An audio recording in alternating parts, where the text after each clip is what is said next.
It's rivalry week. Michigan and Michigan State back on Local 4. Saturday night, we'll have a pregame show at 6:30. Game kicks off at 7:30. Everybody's talking about how much Michigan's going to win by, right? Yeah. We're back here. Yeah. What do you guys expect? Let me phrase it this way. What is the biggest danger for Michigan going into this game?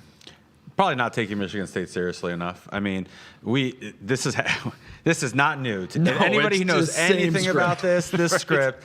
Michigan State's going to come in not as good, little brother. Michigan's supposed to roll over them, and then you'll get a block punt with no time left and lose the game. So you cannot let that happen. Yeah, I expect Michigan State to look probably the best that they've looked all year in this game, because that's what they do, especially on down years. They come out, and even when it's not that close of a game, they'll make it close for like a half. And it'll probably be like that. It'll be close for a half until Michigan pulls away. But, it's fun to see Bryce in his first big rival game. And so I want to see how he responds. How does he look? He looked great the other day, or yesterday. And, his development, it's in the right direction. And I think all year you just want to see that arrow pointing up. And so far it's been pointing up the whole season. So Michigan looks like they're right where they should be. So I expect them to roll over Michigan State fairly easy. Yeah, but that's my expectation. For me, the way that Michigan State has played, and there have been a couple bouts in there. The way that Michigan State has played Michigan since sort of the peak D'Antonio years reminds me a little bit of how Michigan has played Ohio State recently, where even when Michigan hasn't been great, they've stepped up for that Ohio State game.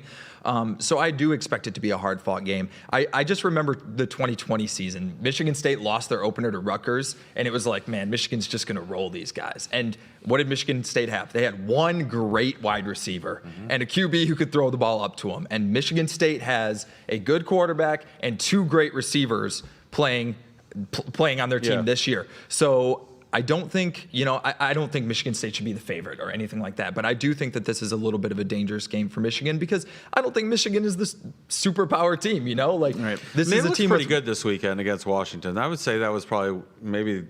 They're a good team. They're a flawed team, and they're not an overwhelming team in any area, to be honest with you. I think that defense can be had a little bit with certain game planning, and I think that having deep threats down the field is the way to do it. So, I think that there's just no way Michigan. As someone who has learned their lesson in the past, I'm hesitant to just chalk this one up. But okay, who needs it more is a completely different question, right? Because we're starting to hear the murmurs about Jonathan Smith. Like, is he the guy? Like, is he on his way out? Well, he could definitely buy himself probably at least the rest of this year with a win over Michigan. But Sherrone Moore, it's not like he's in some cushy spot either. I mean, a loss to Michigan State would officially knock them out of the playoff for the second year in a row. And Michigan fans are known for being the most patient. So if you had to pick one, who needs it more?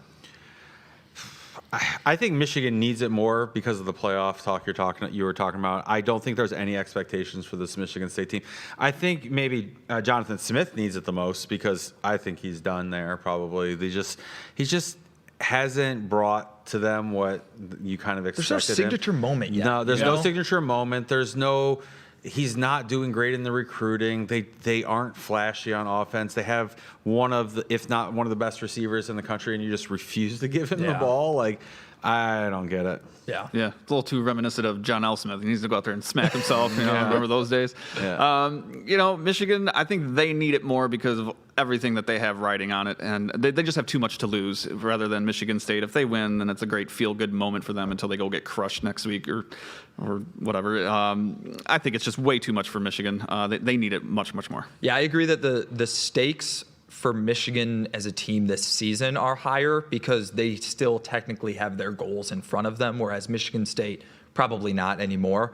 But in terms of the coaches, Sherrone Moore at least has like a great recruiting class to lay back on, and like the fact that he sort of like unlocked the Michigan NIL cannons, like, and he was here for a national championship. Like, he has sort of these things that he can point back to. Jonathan Smith came to East Lansing as a relative unknown, out of the West Coast, and they're just most seasons at Michigan State, even when they've struggled, they've had that one like upset win where you're like, well, Michigan State showed it there, and he just hasn't had that yet, and he's still looking for it. This would be it. So I think if he could get it, that'd be huge for him. If they could get rid of Jonathan Smith now, they could get James Franklin.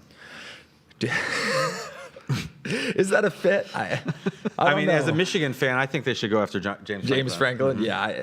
We'll see where James Franklin ran. He guaranteed on game day that he was going to win a championship somewhere. So maybe somewhere. It's East Lansing. Yeah, Maybe he's playing NCAA 26. Yeah, maybe. Well, that'll do it today for us on DSP. Obviously, Michigan State, 7:30 p.m. kickoff, 6:30 preview.